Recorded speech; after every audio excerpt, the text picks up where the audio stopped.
أعوذ بالله من الشيطان الرجيم بسم الله الرحمن الرحيم الحمد لله رب العالمين والصلاة والسلام على رسولنا Muhammad وعلى آله وأصحابه أجمعين. Falëndërimi dhe lavdimat I takojnë madhërisë Allahut subhanahu wa taala. Salat dhe selam I dërgon shpirtet të nderuar Muhammed sallallahu taala alaihi wasallam. Të nderuar vëllezër, të nderuara motra, do të përmendim në pika të shkurtura një segment të ditës së sotme, një segment të kohës së sotme, e cila thuaja që dita ditës veç po merr hof dhe dita ditës vjen duke u zmadhuar. Ajo është praktikimi I dasmave të sotme, ose duke thënë njeriu nga vetvetiu se ekziston varfëria,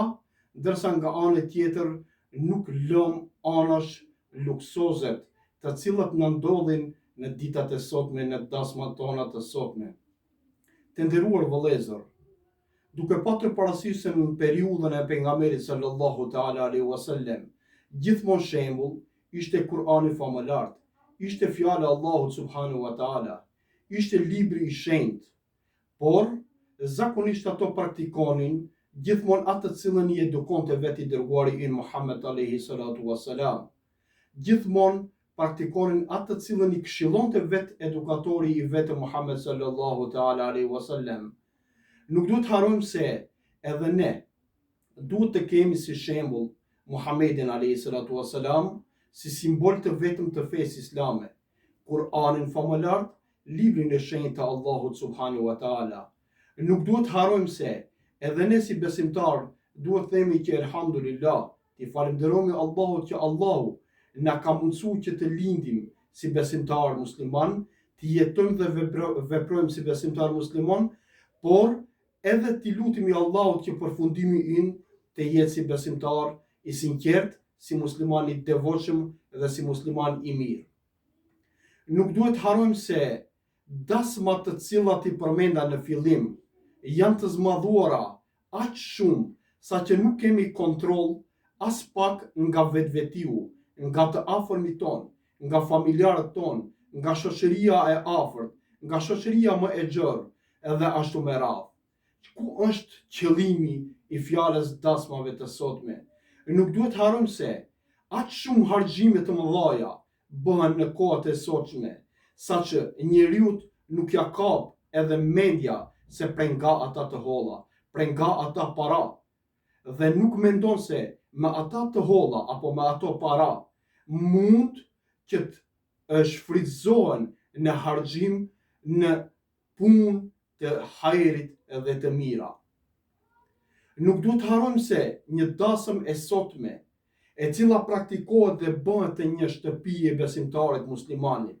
në thojza duke mos I marrë të gjithë si besimtarës musliman, pasi jo të gjithë jemi besimtar musliman, por elhamdulillah që ka praktikues të islamit ashtu siç kërkon Kur'ani, dhe mundohet maksimalisht t'i përmbahet rregullave të Kur'anit dhe sunetit pejgamberit alayhi salatu wasalam, por një pjesë e tyre dërmuese në momentat e sotme janë jashta kornizave të cilat na cek Kur'ani dhe hadithet e pejgamberit alayhi salatu wasalam. Nuk duhet harrojmë se vlera e sotme e atyre të cilat organizojnë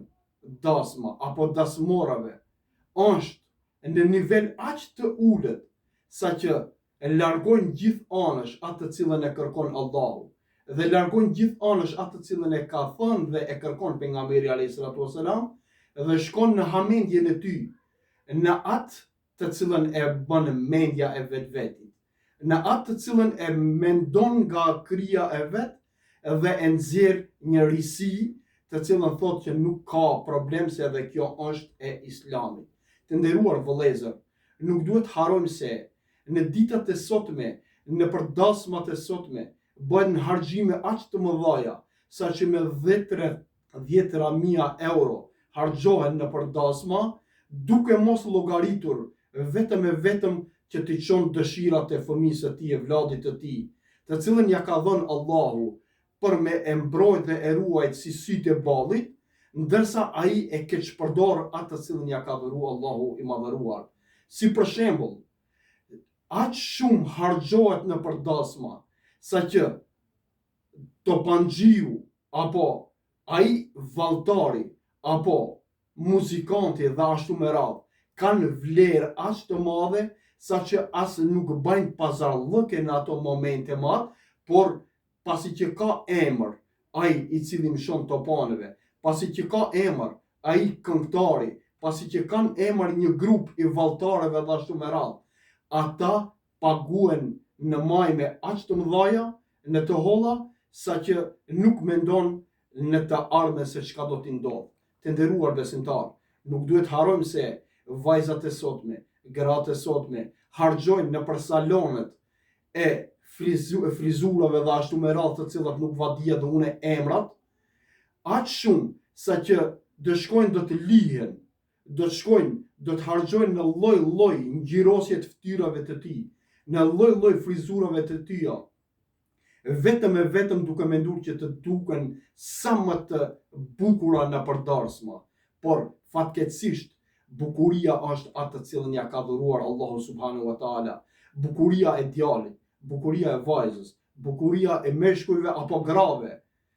janë atë të cilën ja ka dhënë Allahu subhanahu wa taala. Nuk mund që të bëhet as më i mirë, përpos që mund të bëhet vetëm se më i shëmtuar, mund të bëhet vetëm se më i keq në atë fizionomin, në pikpamjet parë të cilën e shikon vetveten. Andaj, nuk duhet harrojmë se Allahu subhanahu wa taala na ka edukuar se si ne duhet të mbrohemi nga e keqja, se si ne duhet të mbrohemi nga atë të cilën na ka dhënë dhe na ka urdhëruar Allahu subhanahu wa taala. Nga kush? Nga shejtani i mallkuar, nga djalli të cilën zakonisht dita ditës e kemi në vetvete, dita ditës e kemi në për trupet tona, dita ditës e kemi në për shtëpit tona, në për familjar tonë dhe ashtu me radhë.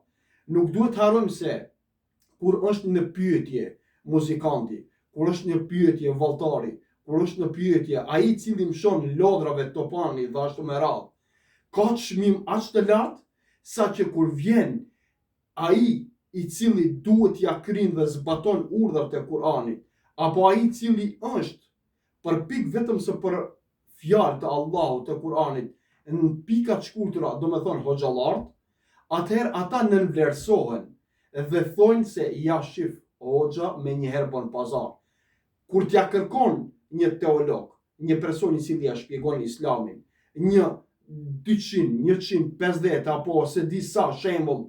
euro, atëherë thot me njëherë shifki, me njëherë kërkoj ka shumë. Ndërsa kur i kërkohet 1000, 2000, 3000 apo 5000 euro nga ai i cili do ta futi në haram, ai thot shuaj se unë jam tash në atë të cilën e kërkoj, dhe atë të cilën do të jem i gëzuar unë, fëmia jem, vladi im dhe miqësia e ashtu me radhë. Të nderuar vëllezër, të nderuara motra, nuk duhet të harrojmë se duke parë se në çdo shtëpi tash në këto momente ekziston një, mos them fukarallok, por ekziston një skamje, ndërsa nga anë tjetër të gjithë mendojmë se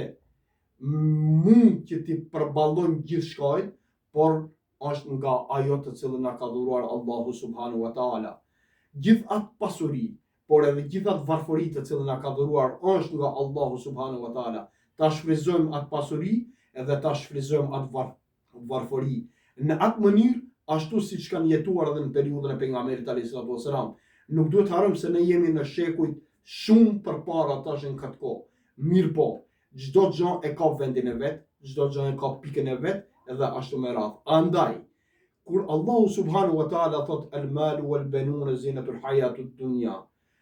malli dhe pasuria edhe fëmia e vladi janë çka zinet të kësaj bote, ti shfryzojmë maksimalisht dhe ti udhëzojmë dhe edukojmë edhe ata të ri edhe ata të reja, edhe familjar tonë, burr dhe grua dhe ashtu me radhë, që ti zbatojnë urdhrat e Kuranit ashtu siç kërkon Allah, ti zbatojnë urdhrat e sunetit pejgamberit alayhis salam në atë formë të cilën praktikon vetë pejgamberi alayhis salam. Andaj gjithë në fund, i lutemi Allahu subhanahu wa taala që Allahu ti udhëzon gjithë ata të cilët mundohen që të shfrytëzojnë atë të cilën e ka thënë Allahu dhe pejgamberi alayhis salatu wassalam, mbrapsht në atë të cilën e kërkon i mallkuari shejtani alayhi lane. Pasi që jo rastisht e përmena këtë temë ose në pika të shkurtra e thash, pasi që në çdo ditë, në çdo kohë, çdo natë dhe çdo moment, në çdo vende, në çdo restorane bën harxhime të mëdha, harxhime të mëdha, saqë nëse shkohet në shtëpitë e tyre dhe shkohet atyre domatinave, atyre pronarëve apo dasmorëve të cilët i bajnë ata dasma të lloj-llojshme, edhe ju kërkohet një qindrak, edhe i thuat urdhno me i jep ti mu 100 euro për një fukarall ose për një xhami ose ashtu me radhë, ai do të thotë, do të mohon dhe do të thotë që nuk ka. Ndërsa 10.000 euro, 5.000 euro, 7.000 euro dhe 20.000 euro duke u futur në për kredia, në për harame, vetëm e vetëm që të banë atë gëzimin e vetë të cilën e kërkon shejtani mallkuar nga ai person, nga individ, ai asnjëherë nuk rezulton dhe nuk thotë që jo. Andaj i lutemi Allahut subhanahu wa taala që të na udhëzon, të na mbarson dhe të na drejton në atë të cilën e kërkon pejgamberi alayhis salatu wassalam, në atë të cilën e kërkon Kur'ani në radhë të parë dhe atë të cilën e ka praktikuar vetë dërguari Muhammed alayhis salatu wassalam. Gjithë në fund i lutemi Allahut që Allahu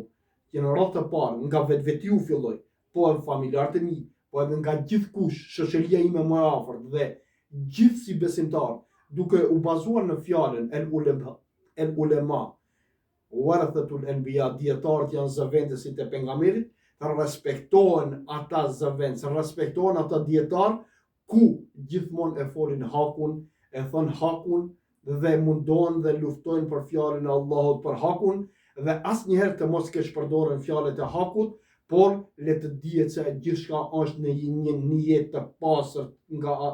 fjalët e Allahut dhe me nijet të pastër me vetëm qëllim që të udhëzohen dhe këshillon si besimtar musliman, të gjithë t'i themi fjalës elhamdulillah për këshillat e tona, edhe t'i themi fjalës elhamdulillah që Allahu na ka dhuruar këtë Kur'an dhe këtë sunet pejgamberit alayhis salatu wassalam. Walhamdulillahi rabbil alamin. El-Fatiha.